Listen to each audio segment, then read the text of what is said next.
person or virtually. Good afternoon. Thank you for being here, dear friends, and those that are in person. Today is October 12th. Wow, it's a Tuesday. And we're in the middle of the study of the entire Bible, the Tanakh, the Torah, Nevi'im, and Ketubim, the 5 books of Moses, the prophets and the scriptures, the writings. And we are presently in the middle of the work known as the book of Shoftim, the book of Judges. And we're up to the 7th chapter in the book of Judges. And last week, just to remind you, we told the story, the surprising rise to influence of a young man named Gideon. Gideon had his resume wasn't the most impressive resume in the universe. His heritage, his background, his family wasn't that impressive, but God selected him and God told him, this is what you got to do and you can do it and you're going to do it. And he did it. And Gideon had some questions. God gave some answers. Gideon wanted some signs and God provided him the signs that he needed to be confident going into his new career as warrior and leader of the folks against the Midianites, their enemies.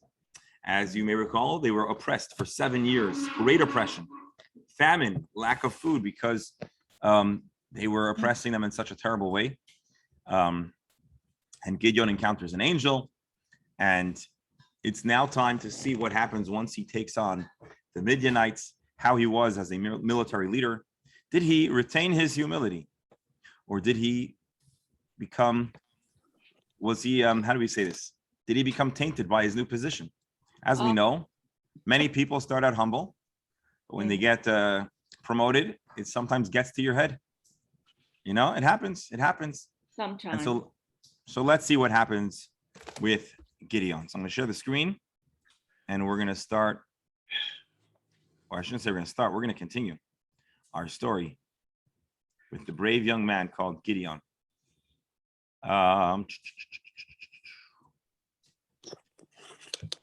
Actually, while I'm scrolling, I just want to tell you, I don't know if this is a sad story or an uplifting story, but it's what happened. As you may know, there is a lady there are a few homeless people in the area. And there is a woman who's homeless and clearly has medical as well as mental challenges. And sometime in the summer, this recently, I walked past her and I tell on a Shabbat and I tell her hello, and she responds hello. And on a whim I said Shabbat Shalom, and she responds, oh, Shabbat Shalom. I said, you're Jewish? And she says, of course I'm Jewish. And again, homelessness is painful no matter the heritage, but when a person is Jewish, as a rabbi, you feel a certain extra degree of responsibility. And so I try to, keep an eye for her and see ways to help. Unfortunately, many homeless people are, I don't want to say they're homeless by choice, but they're not receptive to assistance, or it's complicated. And on Rosh Hashanah, I saw her and I wished her Shana Tova, and we blew the shofar together. And then yesterday I walked past her again and I tell her good morning. And she says, oh, Rabbi, thank you. Today's my birthday. I said, wow, it's your birthday. Happy birthday. How can we celebrate? And so, oh, it's fine. You wished me happy birthday. That's good. I said, no, what can I get you? And I really was curious to see what she would say. I was hoping she would say something that was, meaningful that we could help her with. She says, I would really love a breakfast. Could you get me some eggs? And that really, it broke my heart. And it also made me, realize that, and so when we got our breakfast. Where does she sleep? Unfortunately, she roams around, but she's usually, she's out on the street. And, we've tried to help her previously to get a place to live, but she's really very resistant. She's very distrustful of anyone and anything. There's, she obviously struggles with some paranoia, and it prevents her from accepting help. So, but yesterday in the afternoon when I went to bring her, she was missing. So we got a cake, and we got a balloon. And today, I couldn't find her yesterday, so I brought it to her today. And I crossed the street, and there were people that were behind me. I said, guys, come. I just recruited them on the spot. We gathered around, we sang happy birthday, we gave her the cake, we gave her the balloon, and she was so incredibly moved by the gesture. And I told her, I said, I got to apologize because I know that you have very great needs, and a balloon and a birthday cake is not going to, help you in these bigger issues. And she says, oh, Rabbi, it's been so many years since anybody got me a birthday cake. And, it's a small gesture, but, it meant the world to her. Great. And Sounds so, wonderful.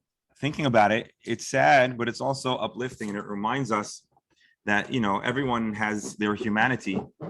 And, even a person that, many people struggle, of course, with different kinds of struggles and mental health challenges.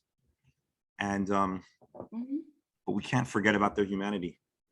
And it happened this morning, so I wanted to share that with you.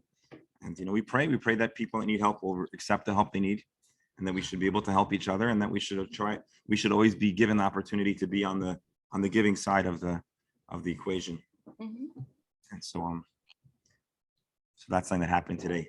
And I should say it happened today probably thanks to the people who support and, make the Chabad here and allow us to be here. And so I want to thank you all for your role in brightening this person's day, even though it's in a difficult situation. So you deserve the credit, and the thank you goes to you. So thank you. All right, let's start the second installment of our story. So Gideon, he had two names. Gideon was called Gideon, but he also was called in Hebrew Yerubbaal or Jerubbaal. And that was Gideon. So let's read the story. Any comments or questions before we start? All right, let's get started. So then our young hero, Jerubbaal, who is Gideon, and all the people that were with him, if you recall, he recruited an army and he did some miracles. Let's see how many people he recruited. He sent messengers, and he had people fighting people from Menashe, Asher, Zebulun, and Naphtali. So 1, 2, 3, 4. Primarily, it's 4 tribes here that he gathered fighting men from. And realize these people weren't just fighting for fun. They weren't fighting for conquest. They weren't fighting for spoils. They were fighting for their survival. So it's important to remember that as we read the story. And so they rose early and they camped next to En Haro, that's the name of the place. And so they were essentially, so the host of Midian, the warriors, were on the north side of them by the hill of Mor in the valley. And so they're now encamped pretty close to the enemy. They're oppressing Midianite people. So the Lord tells to Gideon, Hashem tells Gideon, Gideon, this is a surprising verse. Look carefully. The people that are with you are too many for me to give Midian into their hands, lest Israel vaunt themselves, saying, my own hand has saved me. God tells Gideon, there's too many people. And if there's a victory, they're going to blame it on their own courage and strength, and they're not going to credit God. Therefore, proclaim in the ears of the people, saying, whoever is fearful and afraid, let him return and depart early from Mount Gilad. If anybody's afraid, let them go. Could you imagine a warrior, a general, telling the soldiers, if you're scared, you can go home? And there returned of the people 22,000 people. So 22,000 people took their backpacks, took their weapons, and went home. And all that remained was 10,000 remained. So this is a rare occasion where the military leadership are actually encouraging people to leave. I want you to think about that, or keep this in mind as we're going to read what the strategy ends up being. We're going to see if perhaps this was a good strategy. So God tells Gideon, now, proclaim in the ears of the people, saying, oh, no, I'm sorry. The Lord says to Gideon, the people, no, he doesn't say, the people are yet too many, 1,000, 10,000 men, that's still too much. So we're going to do another test to see who are truly deserving of being in this army to engage in this battle. Bring them down to the water. And I'm going to sift for you there. I'm going to select out who should be your part of your fighting men and who should go home. And it shall be that of whom I say to you, this shall be with thee, and the ones that I shall say to you, they will go, and those that I tell you will not go, will not go. So God basically says, go to the water, tell the soldiers my instructions, and I'm going to help you sift out who should fight and who should not fight. This sounds very confusing, but wait until you see what they did. So he brought the people down to the water, and God then tells Gideon, now you see them drinking? Whoever laps the water with his tongue, as a dog laps, whoever goes down to the ground and drinks the water out of the river, him shall thou set by himself. Send them home. Likewise, everyone that bows down on his knees to drink. Whoever bows to their knees, they should be sent home. And the number that lapped, putting their hands to their mouth. So basically, when you're by a body of water and you don't have a cup, you have two options of how to drink. You can either lay down and put your mouth to the water, or you could use your hands to cup the water and drink from your hands. And so some people lay on the floor and put their faces in the water and lapped it up like an animal might do. And others cupped with their hands. How many people cupped with their hands? 300 men. And all the rest of them bowed down upon their knees to drink water. So what's wrong with bowing down on your knees to drink water? I have a question. Yes, go ahead. Go ahead. Was it Sheila? No, I was just saying, I was thinking to myself what I would do. I think I would cup the water. Yeah, I mean, interesting. So anyone want to try to take a guess what exactly is the significance of how you drink water? well, a dog or animal drinks water that way. So maybe he was seeing who is Do with it, and then and maybe a man would think and cup, use more thought in using his hands to cup the water and drink it. Maybe it would indicate that he is using more brain power or more thoughtfulness. Oh, so I like that. So I think the word I would use is discipline. Discipline? A more disciplined person might drink in a more dignified way, although it'll take longer, and they're kind of like maintaining control, even though they must have been very thirsty. So point number one that I think, Lynn, is that an accurate summation of what you're saying? Well, I didn't think of it as dignified, but in a way, yes, because an animal is less dignified than a person. So the first one called... It also requires more thought to use your hands, and it's just more thoughtful of how you would drink the water rather than just plopping down and lapping it up. And I guess that it's more dignified. I guess that's a good word. Yeah. Okay, good. I like that. Any other thoughts?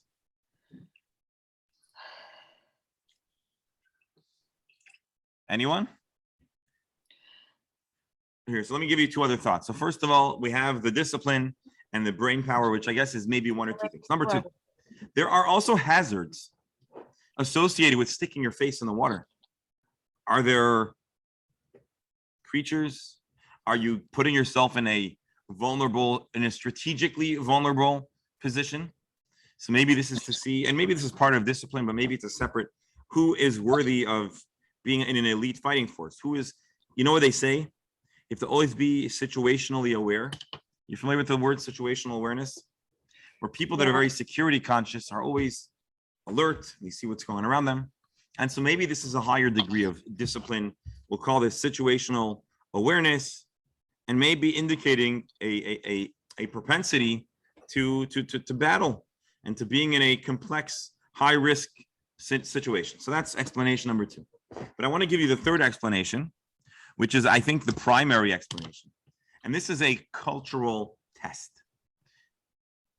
Who is frequently on their knees prostrating themselves to pagan worship?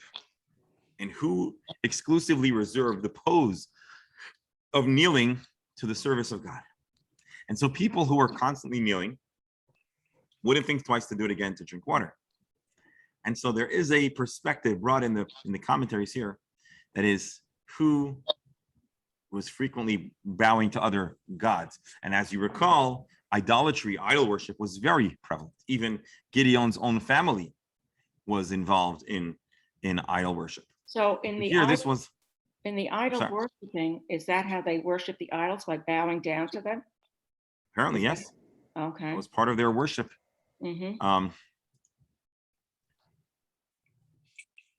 But And when so they ultimately, I worship think it's a, God, wait a minute, Rabbi, but when they worship God, how did they do that? I believe they may have also prostrated themselves. It's more a Right. question of frequency. If a person Oh. reserves their bowing only for God when they go to the temple, that would be a rare occurrence that would take a lot of premeditation. Mm-hmm. Um, Well, maybe this was not selective. In other words, them drinking the water didn't show selectivity. It just showed them bowing down, whereas maybe if you bow down to God, it's more selective. right? Or the last theory that we could float here is that it was just a random way of selection, a trick. God only wants a small group of people. How are you going to divide? You could flip a coin, but that takes a lot of time. Or you could just do some kind of random test. I guess we could read that as a fourth But possibility. can I just say one other thing? But the other thing is, if he dismisses these people, they're free to go. They don't have to do battle. Mhm. You can look at it another way and say he pardoned them and they didn't Mhm. have to fight. Yeah, he allowed them to avoid a Exactly. life-threatening situation. He wasn't being mean to them, but God clearly wants to set this up to be very miraculous, and therefore he only wants a small fighting force. All right. And so Gideon is left with only 300 men. Those are the men who put their hands to the mouth. All the rest of them, they bowed down to drink, and therefore they were All right. dismissed. And so now Gideon has this very slim, elite fighting force. The Lord said to Gideon, by the 300 men that lapped, will I save you and deliver Midian into thy hand. Let all the other people go, every man to his place. And so the people took their stuff with them and their shofarot, and he sent all the rest to Israel. Every man to his tent, where everyone went home, and he retained the 300 men. Remember, they're pretty close to the enemy camp. The host of Midian was beneath him in the valley. So they're on a mountain, encamped, disbanding most of his units. And it was that very same night, now that they've done this test, the Lord said, arise, go down to the camp, for I have delivered it into your hand. So I think God is saying, you should attack. But if you fear to go down, then go thou with Purah, thy boy, down to the camp. So God says, if you don't want to attack them right now, at the very least, you and your assistant should clandestinely visit your enemy's camp to gauge their sentiment. So interesting enough, God is giving him a choice. You could just charge now, but if you want to first do some more intel gathering, well, then you yourself should go with your assistant into the camp. And God says, thou shalt hear what they say, and afterwards thy hands be strengthened to go down unto the host. Then you'll be more confident to attack your enemies. Then went he down with Purah, his boy. So he went down with his assistant to the fringe of the armed men that were in the camp. So remember, the enemies are encamped, and he sneaks into his own enemy's camp. This is for a movie. Could you imagine a general? I don't want to say rags to riches, but a simple boy. He's drafted into the military, not just as a how do you call it? Not just as a private or as an infantryman, but he's now been selected to be a general, the leader, and now God is telling him, get into the intelligence arena as well. Now, Midian and Amalek and all of the coalition of the east lay along the valley, many like locusts for multitude, and their camels were without number, as the sand by the sea sighed for multitude. So we're talking about a vast fighting force with elite equipment. Camels surely give one a pretty solid upside, a pretty solid advantage in this battle. And so let's see what happens next. So Gideon comes. I'm sorry? Gideon comes, and behold, there was a man talking to his friend. So imagine he sneaks into the camp and he eavesdrops. Two guys are in their how do you call it? In their sleeping bags in a tent. Pajamas. They're in their pajamas. They're in their pajamas with their stuff, with their stuffed teddy bears. with his teddy bears, and he's listening to them in a very vulnerable and honest position. And the man tells his friends, I had a dream. You know what I saw? A slice of barley bread was rolling through the camp of Midian. And it came to a tent and smote it so that it fell and overturned. And so the tent tumbled down. What an interesting, graphic, odd kind of dream. Yeah. So you saw a slice of bread rolling and knocking over a tent. What a dream. Let's see.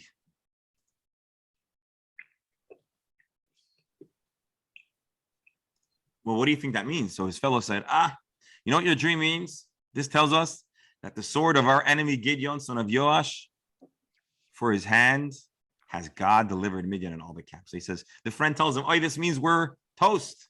You had a dream about a slice of bread. Well, that means we're toast. And it was. When Gideon heard the telling of the dream and its interpretation, he bowed to the ground. He returned to the camp of Israel and said, arise, wake up, everybody. The Lord has delivered into your hands the hosts of Midian. So he took this. God says, I'm going to give you a sign. And what a sign it was. The enemies themselves declaring that he, Gideon, is going to be victorious. Could you think of a better message for a general to hear in his enemy's camp? That's pretty good. So what happens next is he divides the men. It's the middle of the night. He divides the men into 3 companies. So 300 men, each with 100 men. And he gave them very interesting fighting equipment. Take a look. He put a shofar in each man's hand with an empty jar and a torch within the jar. Oh, wait a minute. Now, I don't know. Rabbi, just Yes. back up 1 second. Why would the shofar, I mean, isn't the shofar significant and something that should be treasured and not go into battle with? So that's a very good point. Ultimately, the shofar was a religious item, but it had significance of announcing God's presence, God's victory. Right. And so we find that on a number of occasions, God instructs the Jewish people to use shofars. For example, the Battle of Jericho, right? The walls come tumbling down after the sounding of the shofar. And so it wasn't beyond acceptable to use shofars in battle. And it's possible that it was common in Jewish battle that they would hold the shofar. And you could imagine that that sound would have instilled confidence to people that this was an important icon or symbol for them. And then just to broaden it and say that generally in ancient warfare, not unlike until pretty recently, where there was a musical or instrumental component creating noise and instilling confidence. And as we'll see here, there was a very precise reason why he wants them all handling shofars. So he gives each man a shofar and a jar with a torch. What's the purpose of a jar? You can't really put your torch in a plastic bag. So what's going on over here? So we're going to see. What happens is he said to them, whenever you see me do likewise. Copy me. Behold, follow me. I'm going to the edge of the camp. And it shall be whatever I do, you should follow me. So basically, Gideon invites all the men to join him at the edge of the enemy camp for a game of Simon Says. Okay, no, not Simon Says. Well, was he planning to burn anything with those torches? So we're going to see in a moment what he does with it. I'll tell you now. He plans to wage a campaign of intimidation. He wants to wake up the Midianites to a very loud sound, to many torches, and he wants to create the impression that they're surrounded by an elite fighting force. Okay. And remind me when we finish reading the story, I'm going to tell you a story that I think, Sheila, did you tell me the story? Here, yeah, I think you did. So I want to repeat a story that I heard from you and Zalman. But let's first read this and then we'll repeat that story. So he says, do whatever I do. When I blow on the shofar, I and all that are with me, you'll blow the shofar on each side of the camp and scream, the sword of the Lord, the sword of Gideon. So basically, they're to surround the camp on 3 sides, sound the shofars, pull out the torches, and give us a loud scream. So Gideon and hundreds of men who were with him came to the edge of the camp in the beginning of the middle watch. So we're talking about sometime around past midnight. Just when they had changed the sentinels, so they just changed the guards, they blew the shofarot, they broke the jars that were in their hands. Ooh. So they're sounding shofars. There's the smashing sound of breaking jars. And when the 3 companies blew the shofars, broke the jars, and held the torches, and the shofars in their right hands to blow on them. They screamed and they cried, Cherev laHashem v'leGideon, the sword of the Lord, the sword of Gideon. Now imagine to wake up to the sound of smashing pottery and trumpets, and you look and you're just surrounded by fire. Imagine what you might think. Well, I don't know what one might think or what I would think, but we'll read what they thought. And they stood every man in his place around the camp, and all the camp ran and cried and fled. They said, oh no, we're in trouble. We're surrounded. And what I suspect it was the strategy here is that in ancient battle, not everybody would hold a lamp. Probably every unit or every division or every few men, every unit would have a lamp. So you multiply the lamp by 10 or 20 or whatever, 50. And so you see 300 lamps, do the math. We're talking about a large number of men. Here, every man, it doesn't even sound like they were holding their weapons. They were just holding lamps and making a lot of noise. And they scared the enemy without even having to shoot a single bullet, at least at this point in the story. And so they stood every man in his place around the camp. All the camp ran, cried, and fled. And the 300 blew the horns, and the Lord set every man's sword against his fellow. So clearly we have miracles happening.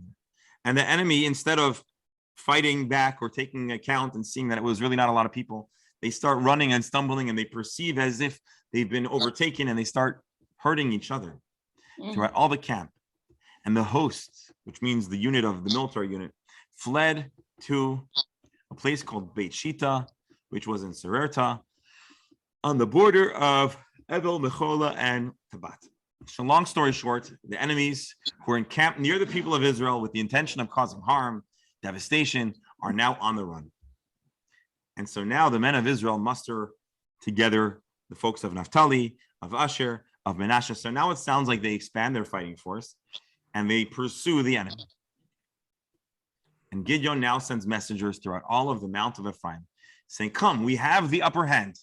The enemy is being routed and they're running away. Come down against Midian, seize before them the waters. Let's seize territory as far as Beit Birah and the Jordan. Then all the men of Ephraim were mustered, and they took the waters as far as Bat Birah and the Yarden.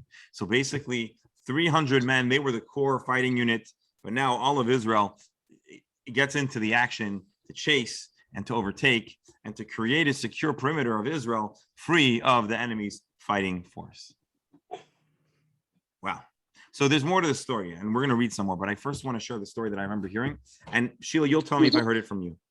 I recall hearing a story where I think it was in one of the, maybe in the War of 56, or was in the Independence War, where there was a kibbutz, I think on a hilltop, or as a hilltop community, and they were under siege or under threat of during the War of Independence, and they were stuck and they were in trouble.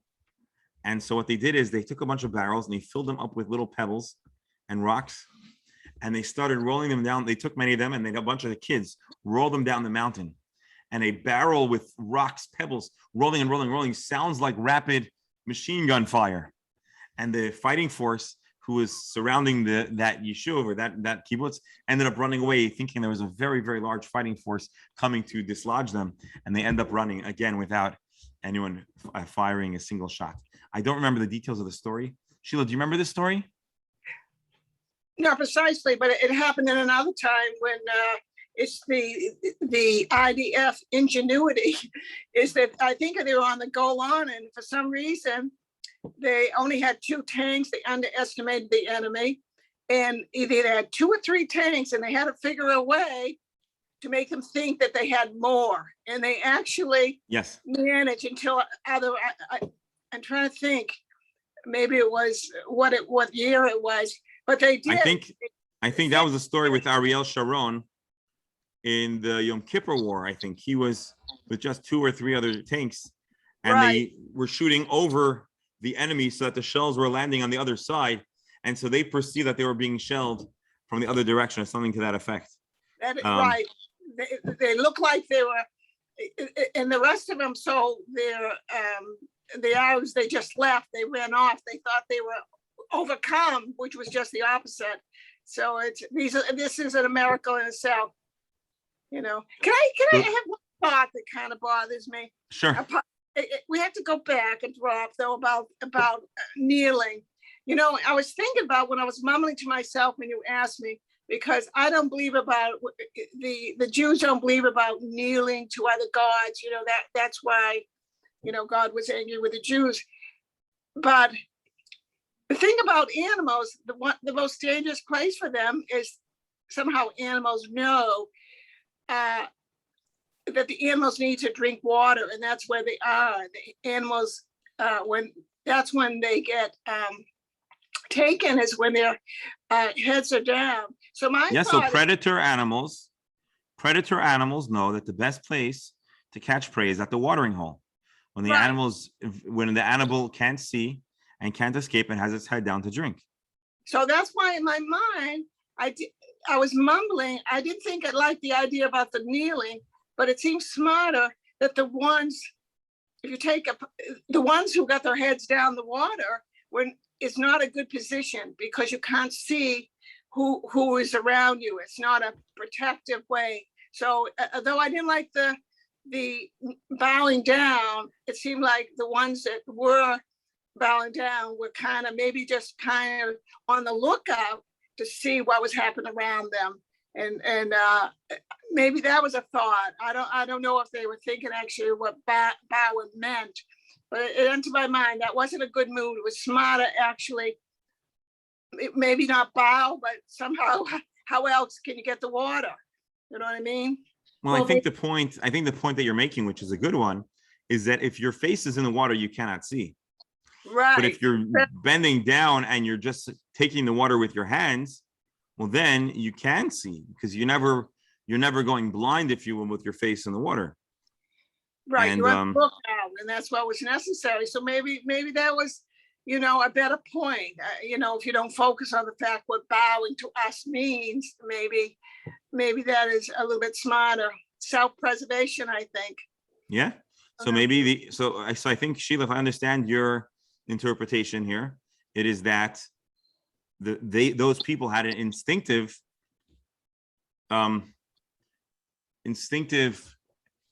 advantage in battle, where they were able to be alert and they knew how to be mindful of security, even at all times. And so I think so. Interesting. Yeah, I'll accept that as a very plausible. We don't really know, but that's what I was thinking in my mind. Yeah. Well, the only other thing I could say, Rabbi, is maybe the ones that lapped up the water were thirstier than the other ones. Yeah. They must have been very thirsty. Maybe. Must have been very thirsty. Hey, Shammai, how are you? Welcome. Here, you can grab a seat. All right, we have another guest in the studio. Shammai, welcome. So I have this sound in my ears, but I'll try to convey the connection. So the long story short, we're talking about Gideon. Gideon was selected last week, and this week he leads the Jews in battle. He ends up narrowing down his fighting force to just 300 men.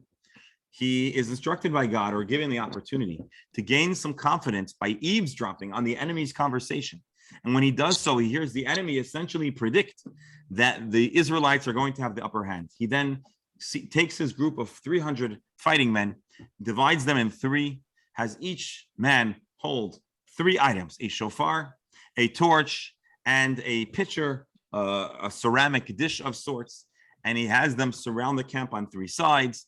In one moment, they all sound the shofar, they smash the jars, and they pull out their torches. And this created a lot of intimidating noise and sound and fire. And the enemy thought they were surrounded with a very strong fighting force, and they begin running. How large was the enemy? The enemy was many tens of thousands. And the enemy starts running, in the process, fighting with each other, thinking that they were the enemy. And ultimately, Gideon rallies the other tribes to expand the safe perimeter and to chase away the enemy. And that's what happens. And that's where we're holding now with the last verse of chapter 7 of the book of Judges. The Israelites took two princes of Midian called Orev and Ze'ev. Interesting names. Orev and Ze'ev are two names for animals. Orev is a raven. Ze'ev is a fox.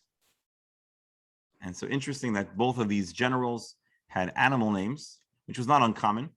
People would seek out the characteristics of animals and fighting animals. So that's interesting.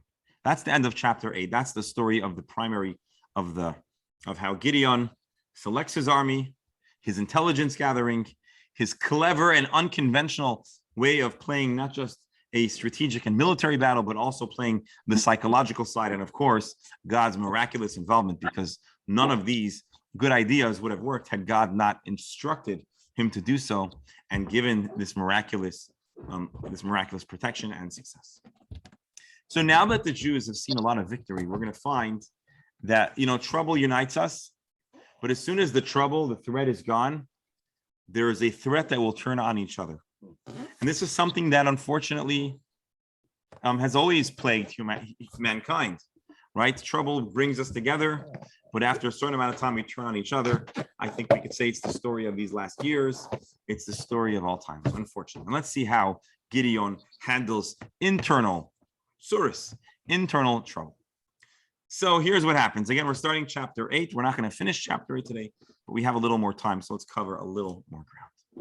The men of Ephraim said to Gideon, not hooray, not thank you for getting rid of this menace, but they complain. What hast thou done to us, that thou didst not call us when thou didst go to fight with Midian? The people of Ephraim are upset. Why didn't they get a birthday party invitation? No, why didn't they receive an invitation at the beginning, before the battle? And they quarreled with him sharply. If I read the Hebrew language, it sounds like they almost came to blows. Wow. So if you were Gideon, what would you respond to these complainers? I did what God asked me to do. And more than that, they had a share. They tasted battle. They had a share in the victory. So they were just upset that their invitation was a little bit delayed in the mail. Or maybe they got an evite instead of a paper invite. That ever happened? Today you can send someone a paper invitation, or you can send them an electronic invitation. And maybe some people are insulted. They want to get the paper invitation. So what is Ephraim all? Well, Ephraim's all upset. So interestingly, the Abar Ben-El, who's one of the famous commentators on the Tanakh, on the prophets, so he asks, they had a victory. The people of Ephraim captured the two princes, the two leaders of the enemy. So what are they upset about? Well, they were upset that they were only called for the second rally of the battle, as if they didn't deserve to be a part of the initial victory. And so they feel like when you need us, you call us, but you don't bring us into the glorious part. And that's what they were complaining about. And Gideon understood their disappointment. But let's see what he says. He says to them, what have I done in comparison with you? He says, you guys are complaining because I stole the glory. Well, let's take a look. You guys have a greater glory than I did. Are you not the gleanings of Ephraim better than the vintage of Aviezer? What you guys did as secondary afterthoughts was more glorious, more wonderful than what our entire success was. So Gideon's strategy is to flatter, to compliment, to placate, and to praise them. Wow. He could have gotten all defensive, and he could have started insulting them and say, you guys are good for nothing. Remember last time we tried to go to battle, you guys failed. He could have started insulting them, or we don't like your weapon. You don't have good discipline. He could have insulted them. But instead, Gideon chooses to praise, to flatter, and make them feel good.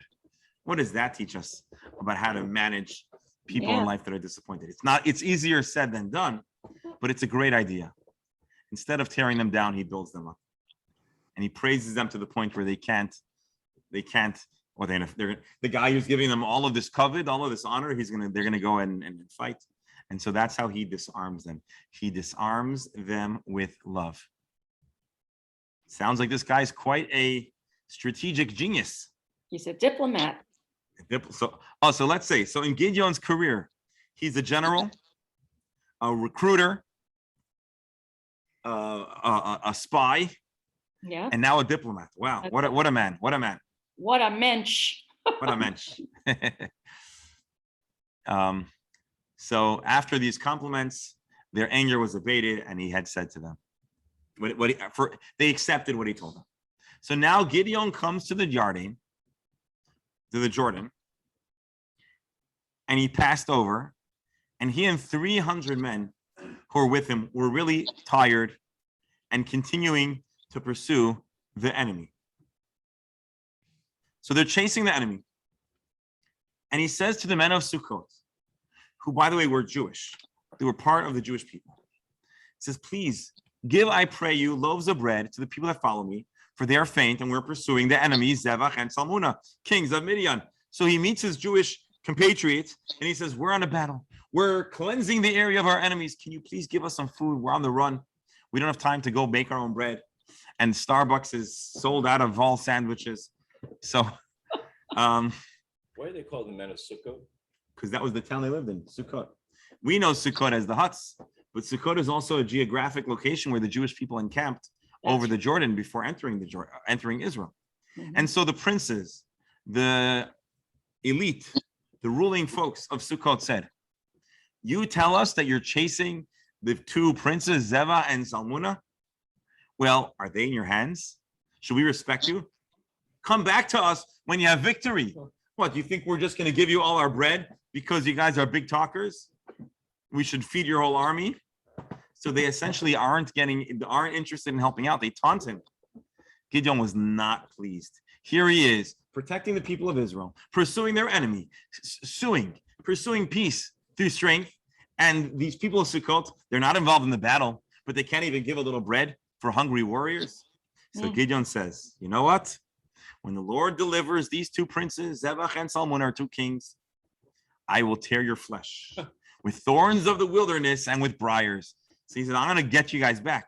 You understand that you don't owe someone your bread, but when there's war and they pass, what's it called?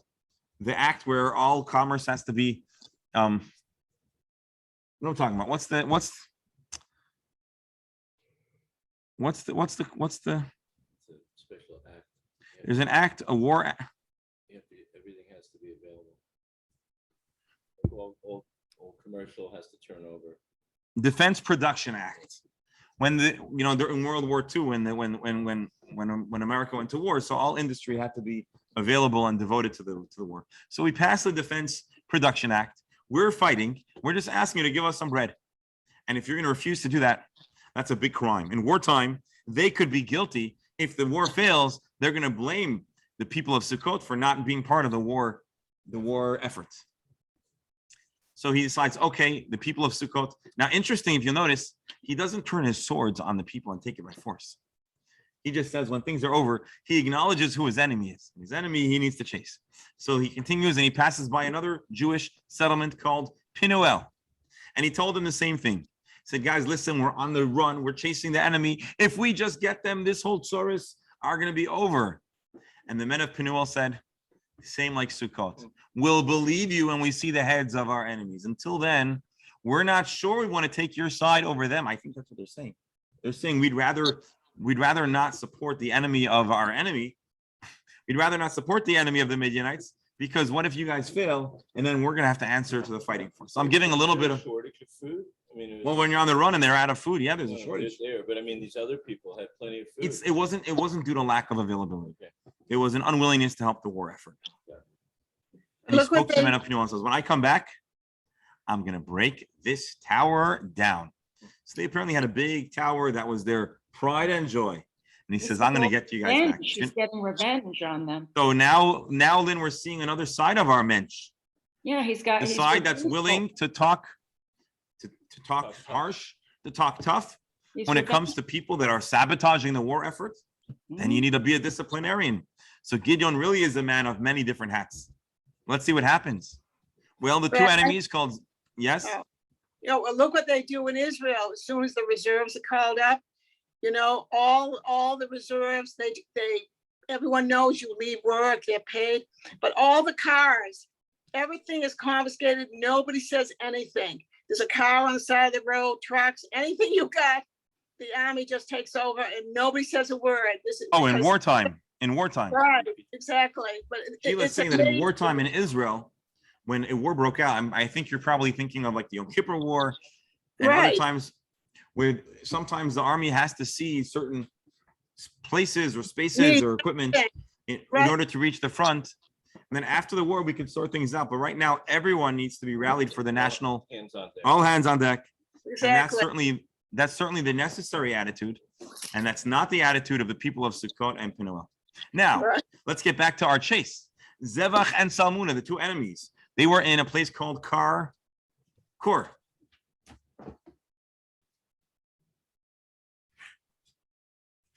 They're in a place called Kor. And their hosts, by the way, every time it says their hosts, it means their camp, their armies. We're with them. 15,000 men. All that were left of all the camp of the children of the east. So if you recall, we had 135,000, I think it was, soldiers. And now all there's left is 15,000 men. For there fell 120,000 men that drew the sword. So they faced a very serious defeat. Again, they were in Israel's land, preventing the Jewish people from farming, from eating, oppressing, kidnapping, murdering. But now the tide has turned and Israel has wiped out their army. They've chased the oppressors out of the land. Gideon went up the way of the tent dwellers on the east of Nova and Yagba and smote the camp, for the camp thought itself secure. So the enemies, 15,000 men, they were camped in Kor. They thought they were safe. They figured they were done with battle. And Gideon sneaks around and conquers and attacks them as well. And when the two kings, Zevach and Zalmunna, fled, he pursued them. He took them. Zevach and Zalmunna, and the whole camp was panic-stricken. So we're talking about a major and total victory. Is he doing this with only 300 men? No. Now he has a larger force. More? Oh, okay. Now it seems like he has a larger force. The 300 men was for the opening attack, Okay. I believe. And so Gideon, son of Joash, returned from the battle, from the ascent of Cheres. By the way, we keep on reading of these different geographic locations. I'm choosing to gloss over the geography lesson to allow us to get the picture of the story, because I know we've all had a little geography fatigue for our last book. And so he returns, and he has the two kings in hand. And now let's see what he does to the city of Sukkoth and to the people It's of... also a miracle the men lasted. They were able to still fight. Yeah, these They guys never must got- have they been never got absolutely famished. And so he comes back to Sukkot and he catches a young man of the town, and he tells him, give me the names of all of your princes, all the people who refused us help. And there were 77 men whose names were on that list. Hmm? He came to the men of Sukkot and said, okay, guys, remember not long ago we had a conversation and I told you we needed bread and you taunted us and you said, oh yeah, show me Zevach and Zalmunna. Well, guess what? These are them. Are the hands of Zevach and Zalmunna in thy hands? Did you guys win this war? That we should give bread to thy men that were weary? I'm sorry. And you taunted us and said, oh, have you caught these two enemies? That we should give you bread? Well, look, we've got them. Now what do you have to say? You guys didn't want to support this action. I told you I'm coming back. Well, I'm back with the guys you challenged us. And now let's see what happens. He took the elders of the city and he took thorns of the wilderness and briars, and he chastised the men of Sukkot. He hurt them. He punished them. They experienced discomfort as a result of their mistaken decision. He decides if he's going to have to be the new sheriff in town, he's going to make sure this kind of stuff doesn't happen again. And he makes a lesson of that. But he's not done. Now he goes to the other city of Penuel and he tears down their pride and joy. He Tower. tears down their tower. What happens next is tragic. The people of Penuel want to defend their tower. They draw swords, and in the end, these fighting men tear the tower, but also many people of the city perish as well. The book of Judges isn't sugarcoating the story. No. There's a victory, but there's painful chapters too. And the folks who resisted ended up being in a pretty unpleasant circumstances, to say the least. They didn't ask for forgiveness? I mean, No, it looks like they were defiant. Well, I don't know if they had a chance to ask forgiveness, but they didn't try. But we're almost done with the story. Now what happens with the two princes? So then Gideon says, hey, Zevach, hey, Zalmunna, how are you? Where are the men that you killed at Tavor? Because if you recall, for many years, these two kings oppressed, killed, harassed, murdered the Jewish people. And so he wants to remind them of why he has a quarrel with them. Mhm. He says, where are the men that you killed in Tavor? By the way, those were his relatives. And the king say, oh, they looked like you. They had the same build, and they looked just like your family, like the sons of a king. Ay. And Gideon says, those were my brothers. Those were my cousins. And you know what? If you would have said that we saved them, if you would have said, oh, I have them in prison, we'll release them, I wouldn't slave. But if you killed my relatives, well, you're done. This is a action-packed, a little gory chapter. Let's see what happens next. Then Gideon tells his oldest kid, who apparently wasn't that old. He wants to initiate him into the world of battle. And he Ay. tells him, okay, Yeter, here's your chance. You can launch your fighting career by taking out Israel's two biggest enemies. Imagine, and I don't want to say this in vain, but imagine someone caught Hitler and he's telling his son, you're going to be the one to put this man to death. And so he tells his son, you're going to kill this guy. The son says, no, he was scared. He was afraid to draw his sword. He was still a young kid. And so the father wants to initiate him into battle by killing the biggest villain of time.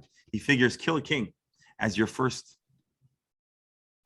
He's hoping to test and see if his son is fit to be how do you call it? To be his successor. The son fails in this test. Now Zevach and Zalmunna start taunting Gideon. And they say, rise you. Kill us already. No? Are you a man? If you are a man, you'll show us your strength. Why did Zevach and Zalmunna want to provoke Gideon? Well, in their culture, if you have to die, they want to die at the hand of the big macher. You don't want to have a kid take your life. And Gideon ultimately does so. He rises up and he slays Zevach and Zalmunna. He took away their crescents, their medallions, their jewelry, and they were on their camel's neck. So it seems like the people of Midian, their culture was they were a camel people, and they fought and they rode on camels, and they would adorn their camels with their personal, how do you call it? Like how people had flags that had their family crest. Well, they would decorate their camels with their crests, and they'd be bedecked as the camel of a king. And Gideon takes the life of Zevach and Zalmunna, the two really evil people who had been oppressing Israel for all these years, and he also takes their stuff. After this story happens, Gideon, who was only a temporary leader, he wasn't a known leader, he wasn't a born leader. His whole career started a few months ago when he starts rallying the people after he had this miraculous experience with an angel, remember? And the people tell Gideon, rule over us. You, your sons, let's turn you into a dynasty. For thou hast delivered us from the hand of Midian. They were very grateful. They were grateful to have freedom. They were grateful to be able to plant and have their own harvest and to survive and live relatively independent lives. Mm-hmm. And now is the big test. What do you think Gideon's going to respond? He's going to say, yes, give me more power. I love it. Or is he going to remain modest? This is the final test for Gideon. Let's take a look. Remain modest. Gideon says, I will not roll over you, nor shall my son rule over you. I'm not looking to be a permanent macher. I'm not looking to be a king. The Lord shall rule over you. Let Hashem be your boss. That's humility. Now, on a side note, we could say that Gideon was also a realist, and he just had seen the disappointing event of his son not rising to the occasion, and maybe he figured better let God select the next leader when necessary than establishing a family dynasty. And that takes a lot of courage. It does. To He stepped aside. Yeah. So I don't know if he abdicated from being an influential person in his lifetime, but he doesn't want to be a king. So Gideon says, you know what? I'll make a small request. I would make a request that you each give me the earrings of spoil. So it seems like they had a lot of different things they took from the enemy, but the Midianite people had these golden earrings. And it was part of, this is a very interesting line, for they had golden earrings because they were Yishmaelim. They were descendants or from the culture of the Arabic Ishmael culture, which apparently they were camel people. They wore earrings. And so he says, you could keep everything, but I want a token from this battle from you. And they answered, we'll willingly give it to you. They spread a garment and every person donated or gave the earrings. Now, what's Gideon going to do with the earrings? He's going to go to Vegas. You're gonna melt them. Is he No, going to go to Vegas? Were men wearing the earrings? Yes, this culture, men wore earrings. Men wore the earrings? Okay. Yes. And so he collects all of the earrings.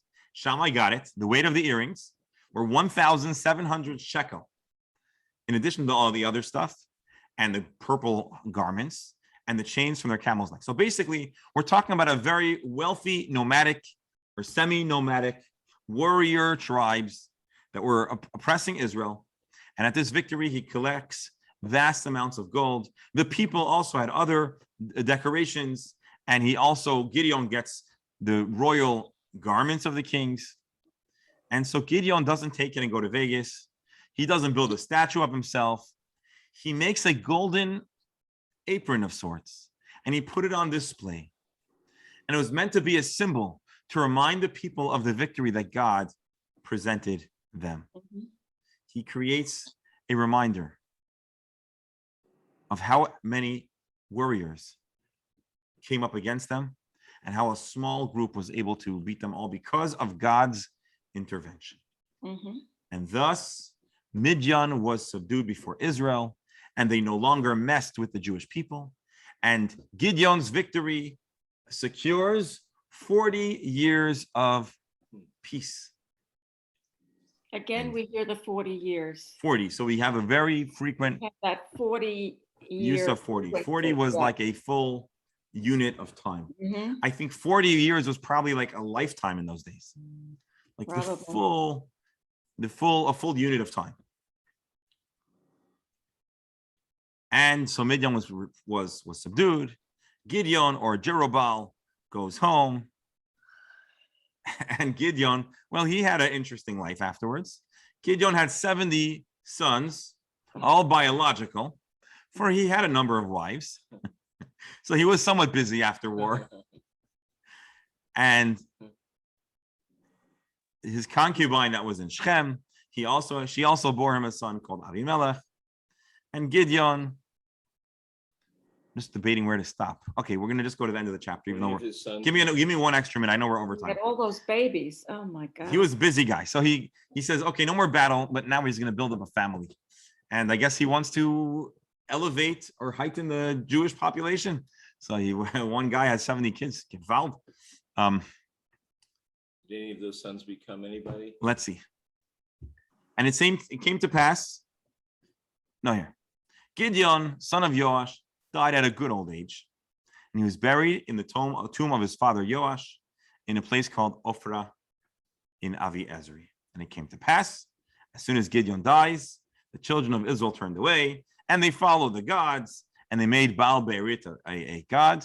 The children of Israel did not remember their Lord who delivered them the hands of their enemies, nor did they show kindness to Gideon's house, according to all the goodness which he had shown to Israel.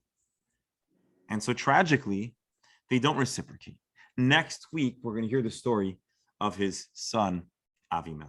Mhm. But for now, so let me do a fast recap. This is a long story. We were bouncing all over. Gideon had a colorful, diverse series of experiences. Long story short, a simple, modest, humble, unaccomplished,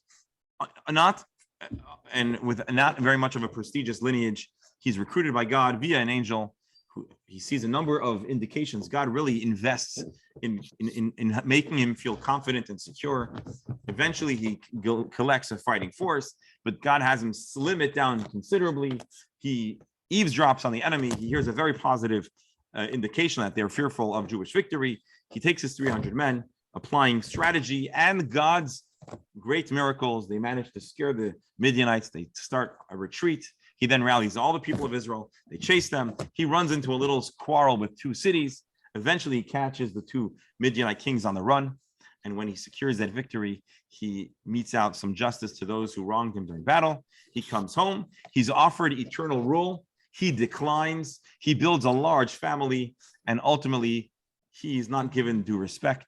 When he passes on, the Jewish people return to idolatrous practice. And that's the other side, other half of the story of Gideon. What a story. What a man. Wonder if he had become the ruler, maybe he could have. Who knows? Who knows? But he didn't want that. He didn't want it. So that's the story. So I want to thank you all for giving a solid hour plus on this important tale, important story from the Bible. And thank you. So now I just want to give a little advertisement. First, I hope to see you all tomorrow. I'm sorry, not tomorrow, next week. We'll do the study. Also, we have a course coming up. How to respond to anti-Semitism. And it's starting very soon. And I'd love to have you join if you'd like to sign up. It's called Outsmarting Anti-Semitism. And we're starting very soon. You're on the doing 20th. this in person, correct? So we're going to do in person and on Zoom. Oh, you're doing both? Oh, And I think we're going to probably have a larger crowd in Zoom. And so I'd like to invite you all at your leisure to go to ChabadOceanDrive.com/JLI. Please sign up. We'd love to have you. You can join virtually, you can join in person, and you can even do some in person and some on Zoom or vice versa. And it's going to be probably a smallish crowd, but it's going to be a high quality, fascinating discussion. And I know many of you have things to add to the caliber, to the quality of the conversation. When does it begin and the time? It's going to Give us begin, the God date. willing, October 20th. Because of the holidays, I was a little slow at promoting it, but it's going to begin October 20th, and which is a Wednesday, and it's going to be 4 Wednesdays, not 6. It's a little bit of a shorter course, 4 Wednesdays, starting at 7 p.m. And by the way, I was on the editorial board of this course, so I hope you'll join us either virtually or in person. how long is the session? 7 The o'clock? session is approximately an hour and 20 minutes, an hour and 15 minutes, give or Okay. take. And I want to again invite, please feel free to sign up and you can stay on for as long as you need to. And so Okay. that is that. Yeah, that's that. Have a wonderful Good. week. Thank you all for being here. Thank you, Rabbi. Thank Take you. care. Lovely lesson. Rabbi. Very interesting. Thank you all so much. Shira, thank you for being here. My Shai, thank you. pleasure. Absolutely. Thank you. Take care, Bye. everyone. Be well.